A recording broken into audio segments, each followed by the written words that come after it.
Të nderuar miq të emisionit Target, përshëndetje. Jemi këtu në ambientet e ambasadës britanike në Prishtinë për të realizuar një intervistë me ambasadorin e Britanisë së Madhe në Kosovë, zotin Jan Cliff. Welcome to RTK. Thank you for this interview. Very nice to be here. Mr. Cliff, this interview will be mainly focused in relation of our country with Serbia, future possible political negotiation, and the north of Kosovo. But first of all, let me ask you, for Olympic Games in Great Britain, how do you evaluate all those games? We saw so many sports competing each other, and what is this Olympic Games for your country? Well, we were very proud to be able to host the Olympic Games for the third time in London.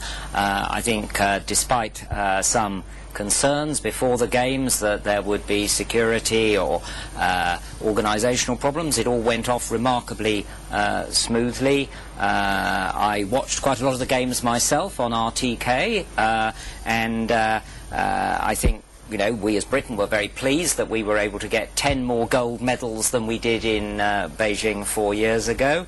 I think from a Kosovo perspective, we were particularly pleased that despite the refusal of the International Olympic Committee to allow Majlinda Kelmendi to compete under the Kosovo War Olympic flag, that she was able to go, that we were able to host the President and the Prime Minister and the Minister of Sport, both at the opening and at the judo competition on the Sunday. I know Majlinda herself was rather disappointed she didn't get further, but the important thing about the Olympics is really competition, the message about healthy competition among young people, and dealing with that through sport rather than through political clashes. Yeah. Let's go to the topic. The first phase of negotiation between Kosovo and Serbia has finished. As we know, most of agreements achieved in Brussels have not implemented by Serbian part. How do you see this phase of dialogue? I don't totally agree with you that the first phase has finished.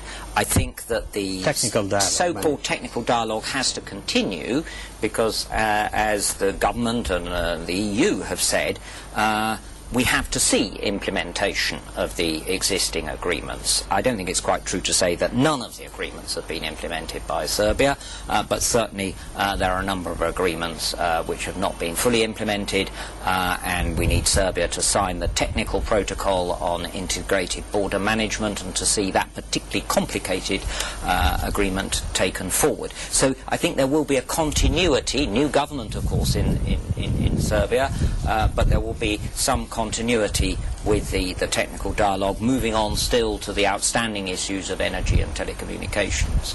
Having said that, I do think that the time has come for a more political level dialogue between Pristina and Belgrade, particularly because of the issue of the north. We have encouraged the government to reach out to the Kosovo Serbs in the north. The government has been working on a plan, but you can only make that plan work if Belgrade are also involved. I draw a little bit of a parallel between our own negotiations over Northern Ireland, where London was a party, the people of Northern Ireland were party, but Dublin was a party as well. Mr. Ambassador, for the first time we have a statement from Serbian Prime Minister Ivica Dačić that I'm quoting him. He said that Serbia must respect the agreement signed with Kosovo. Do you think this is a new step taken from Serbia?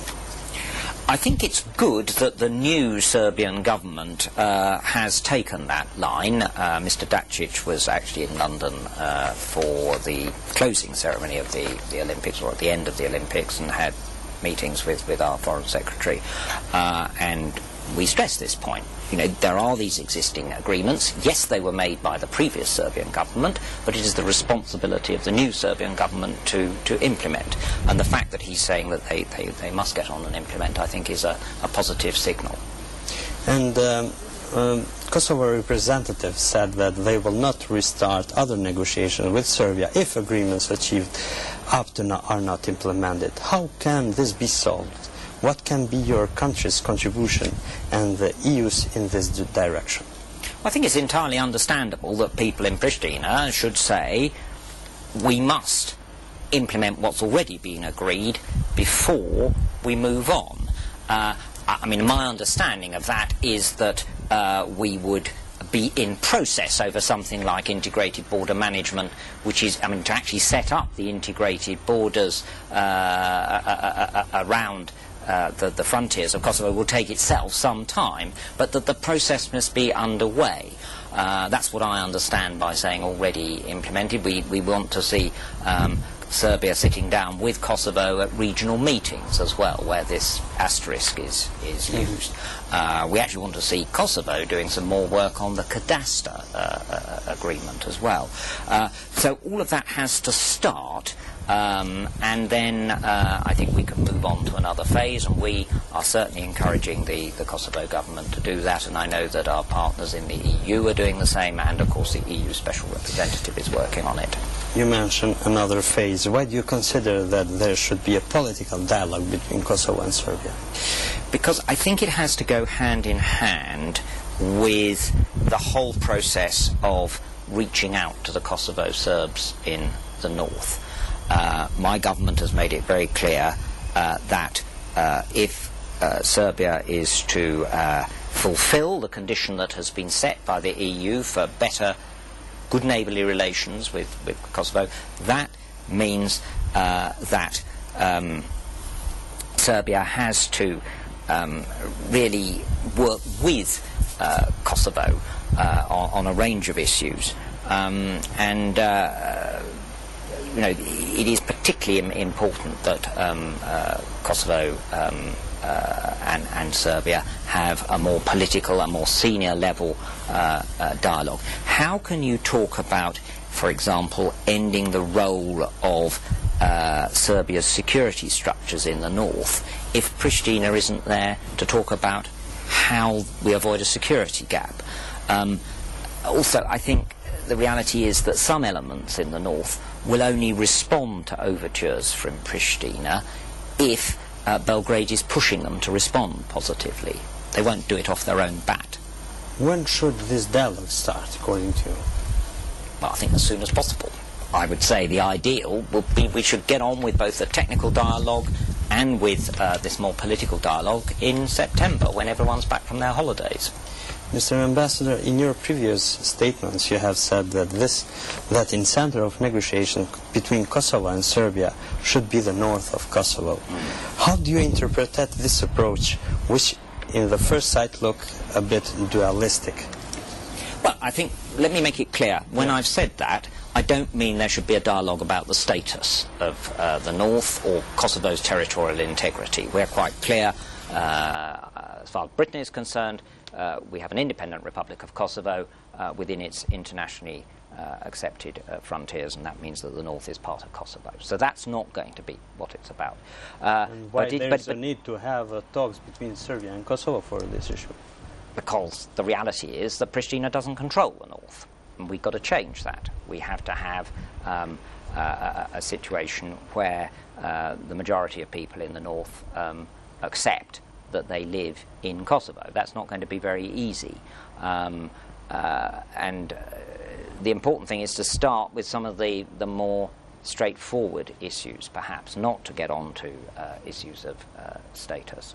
But at the end of the day, the answer to many of the questions in northern Kosovo lies in Belgrade, so Belgrade has to be involved.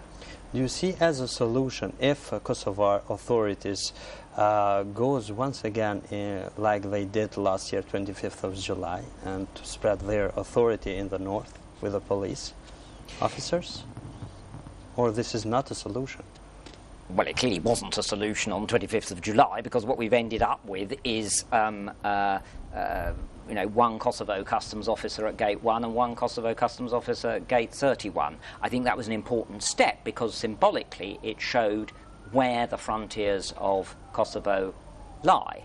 But but clearly that's not the way to resolve the problem in the long term. The only way to resolve the problem is through political dialogue, which involves both Pristina, the people themselves in the north, and Belgrade, and that's what we're looking for. Yeah, but for that step taken from government, they took support from ICO, for example, during that time. I don't think they did. I mean, I think it was a step that it was a step that the government took. I remember the statement from ICO. Statements, yes, but the ICO were not part of the planning of that operation on the 25th of July, and my government wasn't part of the planning of the operation on the 25th of July. Okay. Which would be the acceptable solution for you as a representative of Britain about the north of Kosovo? At the end of the day, the north has to be integrated into Kosovo in accordance with the principles of the Ahtisaari plan. We don't want some sort of Republika Srpska in the north. Or Ahtisaari plus. I never quite know what people mean by Ahtisaari plus. What I would say is this: one of the positive things about the Ahtisaari plan is that it is actually a very flexible instrument. And what we ought to be doing collectively, international community, government here, and the Kosovo Serbs in the north, and Belgrade, we should all be looking to maximise what can be done under the Ahtisaari plan. For example, the Ahtisaari plan provides for cooperation between municipalities in specific areas of common interest. We should be encouraging that. We should perhaps be encouraging both the 4 municipalities in the north and the Serb majority municipalities in the south to work together more in particular fields. We should certainly be working to make for a transparent Serb system of health and education in the north. So I would say let's push the boundaries of the Ahtisaari plan, but we should not be looking for a solution that is outside the Ahtisaari plan, because I think that would be unacceptable. Mr. Ambassador, you have considered this dialogue as a tough battle, especially for Serbia. Why? I think it's a tough battle for everyone. We are coming from a situation of war and conflict only 13, 14 years ago. We've had some big difficulties in northern Kosovo recently with barricades, and at the end of the day those barricades are going to have to come down. We have a lot of people in northern Kosovo who refuse to accept the independence of Kosovo, refuse to accept that they live in Kosovo. So it is going to be a tough battle, but it's one we've got to deal with. We've got to deal with the realities. But you mentioned, especially for Serbia, in one pronunciation for one Serbian radio, if I'm not wrong. And is this because Kosovo are less resistant when it comes to international recommendation about the dialogue? I don't think so particularly. I think I said something about, we've got a new Serbian government. We've got to see, we know about the political orientation of some of the parties in that government. They aren't, shall we say, natural partners for Kosovo, but sometimes the more hardline political parties can actually deliver results. So I think it's going to be tough for Serbia, but it's going to be tough for Kosovo, and it's going to be tough for the international community. You mentioned actual government, Serbian government, and the current president are known for their radical attitudes towards Kosovo. Serbian government officials have continued with statements that they will not remove parallel structures in Kosovo, while emphasizing that the division is not subject for Belgrade, since it is not in accordance with the constitution of Serbia. How do you comment that? Well, I'll first of all comment that I think we're all agreed now, I hope we're all agreed, that partition is not a solution. That's in nobody's interests, and it raises all sorts of spectres and problems in other parts of the Balkans. Certainly my Foreign Secretary has been very clear. We're not in the business of redrawing the boundaries in the Balkans. Yes, people in Belgrade keep saying that they won't recognise Kosovo, but I think we need to just work at the issues that we can begin to agree on. That's why I say it's going to be a very tough road. Mr. Ambassador, you said that this dialogue should start as soon as possible. Do you believe that this process of dialogue will be successful? And what will be the epilogue? I believe... What will Kosovo gain or lose? Well, I think in the long run it will be successful, because I think a number of countries in the EU can use the leverage of the EU accession process, actually for both Serbia and Kosovo, in a way that leads to an accommodation over northern Kosovo. But as I keep saying, it's going to be difficult, and it's probably going to be a very long road. But I think ultimately it has to be successful. That's in everybody's interests. Sorry, what was the other? I've forgotten what the other part of your question was. No, what will gain or lose Kosovo? What will Kosovo gain is the integration of this area, if you like, this black hole in the north, under the Kosovo institutions, but with a very large measure of self-government and autonomy, which is what's provided for in the Ahtisaari plan. The other part of question, what will Kosovo lose? I don't think Kosovo has very much to lose in the long run. Okay. In what level should this dialogue be placed? In the level of Prime Minister, Presidents, or...? I don't know. I think that is a matter for the parties. That's a matter for discussion. What would happen if Kosovo was to reject to be part of dialogue? I think that would be unfortunate, and my government would be one of those trying to persuade the Kosovo government to see the value of moving forward. But my sense is that the Kosovo government realises that the point has come where there has to be a more political level dialogue. Yes, but as you are aware, the opposition political spectrum, excluding AAK, are against this dialogue. How do you consider their position? I mean, for LDK and self-determination. Well, I have made it clear to the LDK on a number of occasions that my government thinks that this is a matter of national importance, and on matters of national importance there should be a consensus. So we would like to see the LDK as part of that process. I know the LDK at the moment are saying that they're not prepared to, if you like, carry responsibility for the government. But I think some of that is linked to this issue about the political agreement on the president. I think the LDK can be persuaded, as it has always been persuaded in the past, to take up its national responsibility. I think Veteran dossier is a different matter. Why? Because of their radical stance on a lot of things. I think Veteran dossier are still at a stage where they need to decide whether they're a political party or a street movement. Have you tried to speak with Veteran dossier like you did with LDK?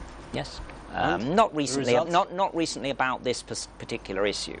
Mm-hmm. As I say, I think our conversations with Veteran dossier have been more about what the nature of their movement is, and is it really a parliamentary political party. How do you see their decision of Veteran dossier? Their decision not to support any sort of dialogue with Serbia, I mean, I'm not surprised by it. I think it's wrong, but then I think quite a lot of what Veteran dossier are trying to do is wrong. Okay, Mr. Ambassador, which is the support of Great Britain for people of Kosovo if their representatives go for political talks with Serbia?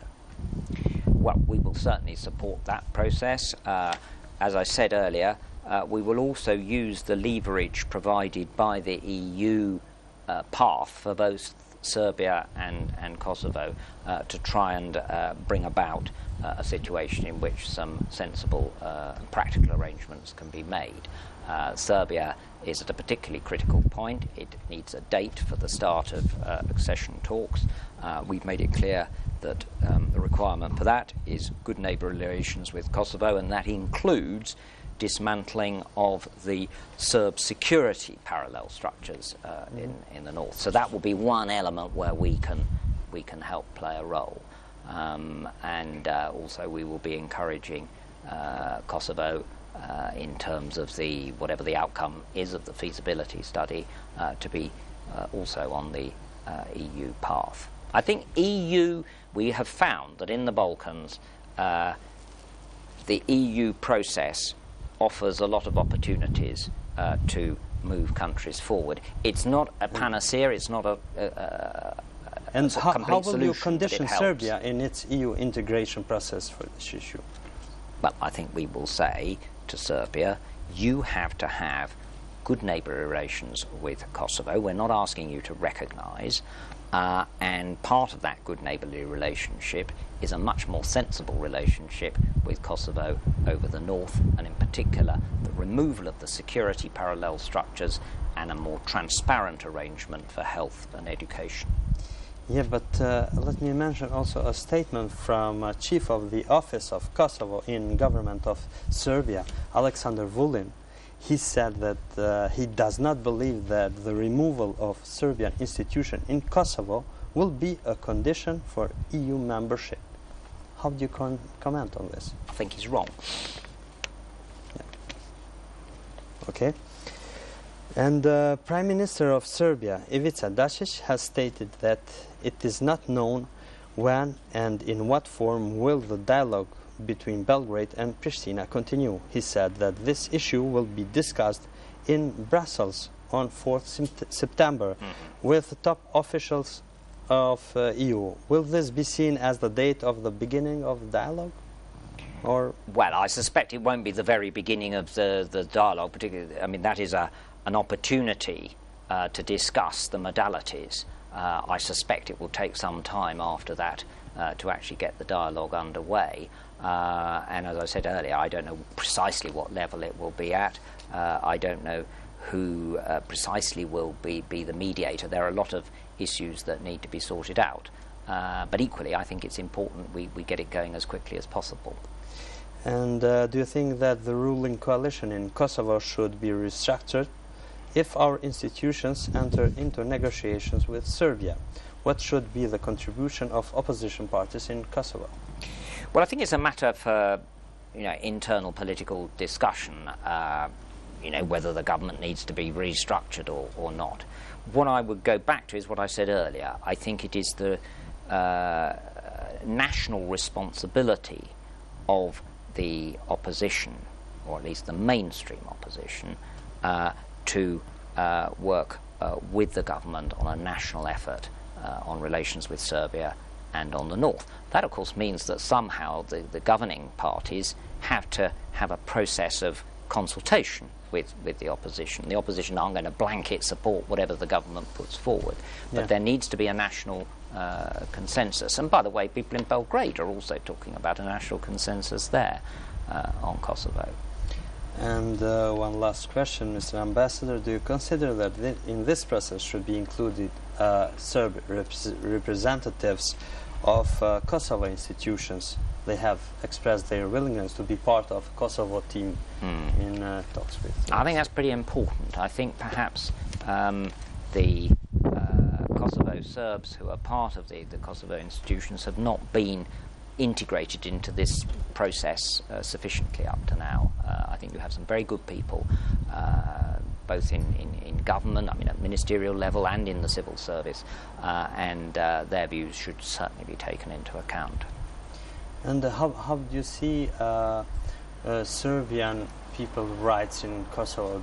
Are they how are they treated from Kosovo society? I think there's still a long way to go in terms of real equality and a really good relationship between Kosovo Albanians, the Kosovo Albanian majority, and all the minorities, but particularly the Kosovo Serb minority. For example, we would like to see the government produce a plan for bringing more members of the minorities into the civil service. There's still a deficit, particularly of Kosovo Serbs, in the civil service. I'm also rather worried that there has been, or appears to have been, an increase in attacks or violent incidents against Kosovo Serbs south of the River Ibar.